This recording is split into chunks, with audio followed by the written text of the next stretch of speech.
Hey everybody, Dustin DePirac here, columnist Jeremy Price. We are back at Assembly Hall. It feels like it's really been a while. Been a while for you too. Yeah. Back then it was women's basketball, now it's men's, but it's, I think, the last time I covered an actual game here, it's got to be, I guess, beginning of March. Before the old crazy run in the Sweet 16 and everything else in football and all kinds of craziness. But they're back. Indiana wins. They beat IndianaWesleyan in an exhibition game tonight. It doesn't count, but it's still a win. They win 86-57. And it was pretty much what you'd expect it would be. So before we really get into the nitty-gritty, let's talk about the fun part of today. I always say enlightening. That's not the word. The exciting, I guess. Let's talk about Maurice Creek is really the point I'm trying to make here. I was stumbling on that road. But Maurice had 12 points, 4 for 6 from the field, 2 for 4 from 3. Came out to just a huge ovation and for a sellout crowd at an exhibition game, which, by the way, is still incredibly ridiculous. They really just, he said he could just really feel the love at that point, and he really showed. I don't know that he's back, all the way back or whatever, but I think he at least showed that he's going to be counted on this team at the very least, if nothing else from today. He's back, and he's going to be able to contribute to this team. And, like you said, the big ovation when he came in today, but I think everybody was still wondering, well, what does he bring to this table? It's great he's back, but can he contribute something? What's he going to do on a good team now, on a loaded team? Yeah, and he showed he's still got something. I mean, that first basket was a driving bank shot in the lane, which kind of caught everybody by surprise probably. Really hadn't seen much of that out of him in any of the scrimmages or anything. No, I mean, I hadn't seen very much of him. What I had the way I sort of explained it when people asked me, how does he look? The way I described it is, if you didn't know what's been going on, if you didn't know about the 2 knee fractures and the Achilles tendon tear, and you just watched him play, if you had never seen him before, you wouldn't know that he'd really been hurt, but you also would not know that he was once the most promising player in this program. You wouldn't know that. The same level of explosion simply wasn't there. That feel that he could do something special at any moment wasn't there like it was in 2009, when it was very clear that he was the best player on that team and that he was the type of guy that could go off for 20 or 30 if need be. But I don't know that you saw that tonight necessarily. I don't know that you didn't see Maurice Creek from the Kentucky game of 2009. But I mean, you mentioned that drive, and that was something that Tom Crean mentioned. We asked, what did you see from him that was really encouraging? And that was the first thing he brought up, was just that baseline drive that he made, that he was explosive, he had burst, and they just kind of came off the baseline and attacked and got in the lane. And, that you hadn't seen. I think you knew he was going to be able to shoot it. That's one thing that it wasn't quite there. He didn't have his legs back when he tried to come back in 2010, but basically every time we've seen him this year, we've seen at least the shots back, if nothing else. I mean, maybe he didn't have the leg explosion, but he at least kind of recalibrated that he knew how to make shots with whatever leg strength he still has. But that, I think, showed there was some burst, there was some explosion to him. Maybe not the same as we've seen, but at least some. Yeah, it's very clear that the Maurice Creek of old is gone, and he's not coming back. You're not going to see the guy that played against Kentucky a couple of years ago. You're not going to see that again. But he's still got something to bring, and in a lot of ways, it's kind of like having a new player on the team. Yeah, really. That's true too. I mean, he's a completely different player than he was then, other than being able to shoot it, which right. I guess yeah. he's always been able to do. But he's a different player, and he's going to bring something. Except for he has kind of that intangible, that veteran leadership. He's been through that adversity. He's seen it. it. He's watched it. That's one thing that Tom Crean said. Is like, you got to realize he hasn't played a lot of games.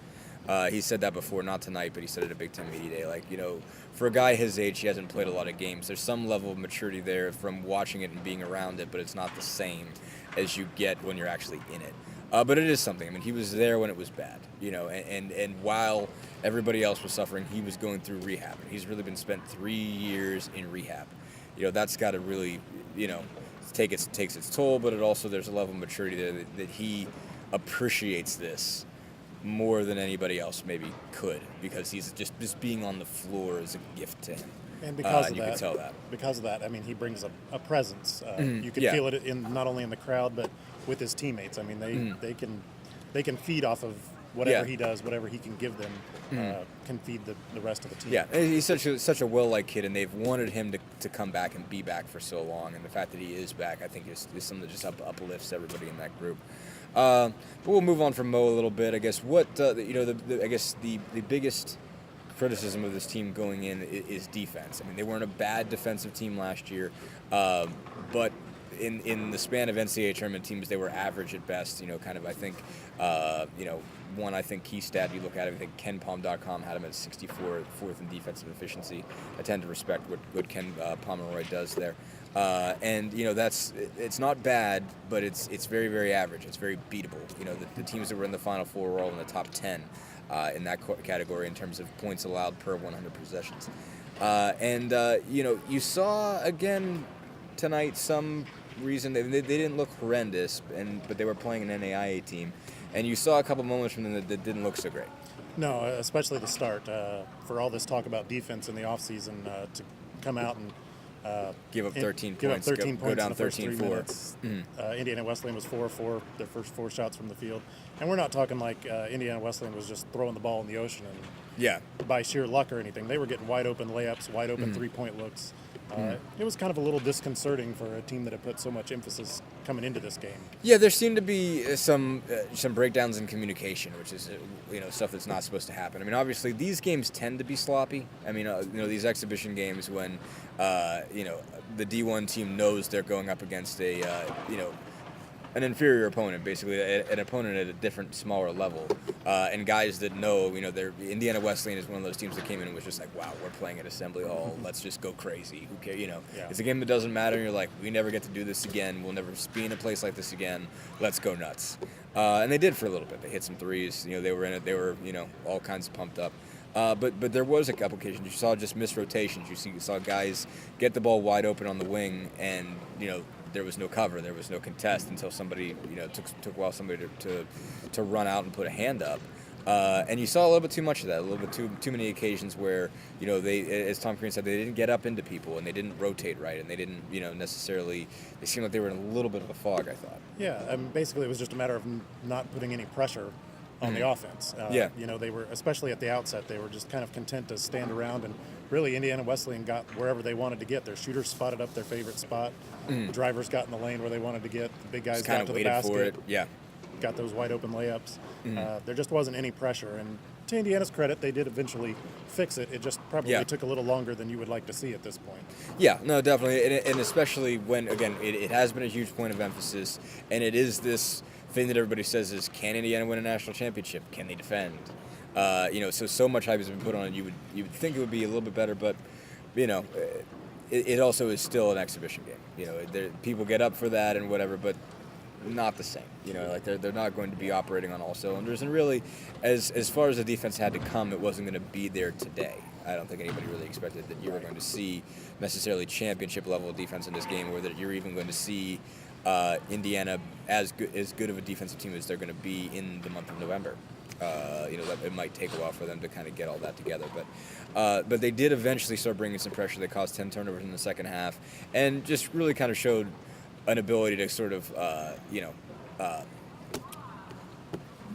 establish will. I guess that's not what I'm trying to say. But basically, impose will is really what I was trying to say. I was blanking there. They out-rebounded them 44-28 and just found occasions when they could just out-pressure them and just take the ball from them. Victor Oladipo, I think, just kind of blitzed a handoff at one point in time and just took it away from the guy. Didn't have to foul him, just kind of took it out of his hands, took it down the court, and took off. And, they were able to get eventually in transition. They scored 23 points off turnovers, 16 on the break, just got going, at a certain point, just kind of demonstrated, hey, we're more athletic than you. We're just going to take this from you. You guys have had some fun, but we're going to stop this. And I think a big part of it was what Tom Crean described as bringing fatigue to the game, which the Indiana bench, obviously, you look at the IU bench and you look at the Indiana Wesleyan bench, and there's no comparison. That was a big-time mismatch, obviously. No, absolutely.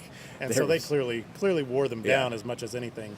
But I mean, let's be frank. I mean, the Indiana's walk-ons have a good chance of starting Indiana. A decent chance, Maybe not all. Marlon definitely does, but and Jeff Howard would be the starting center, no question about it. And Jeff Howard might play a little bit, just saying. Yeah. I mean, it was pretty clear at a certain point they just the bench depth over there, and it brings back to the point about Creek. I mean, like there is, especially at the wing guards. I mean, we've made jokes going back several years about how much Tom Crean loves to recruit wings, but with this team you kind of see it. I mean, they're going to have, if somebody's not having a good game, there are so many people behind them. There's Yogi, there's in terms of guards, there's Farrell, there's Halls, there's Oladipo, there's Sheehy, there's Abel, there's Creek, there's Etherton. If they have to go back that far, I mean, they've got a lot of guys that they can stick in there, and Hollowell, Watford are still guys that you could call wings that are really fours, but all of those guys can come in and make a difference. They can, they have length, they can defend, they can rebound, they can shoot, they can score, and it comes at you in waves. So it doesn't, if someone's having a bad night, it's going to be very easily for, Crean to change up, look for somebody else who has a hot hand, and that's going to be one of the strengths of this team. For sure. I mean, all three guys that they brought to the post-game press conference, Sheehy, came off Abel, the and bench. Creek all came off the bench. Yeah, all played really well. Remy Abel had a really good game. But anyway, we're going to cut this off. Thanks as always. It gets rolling next Friday. Get started for real. Thanks, everybody. See ya.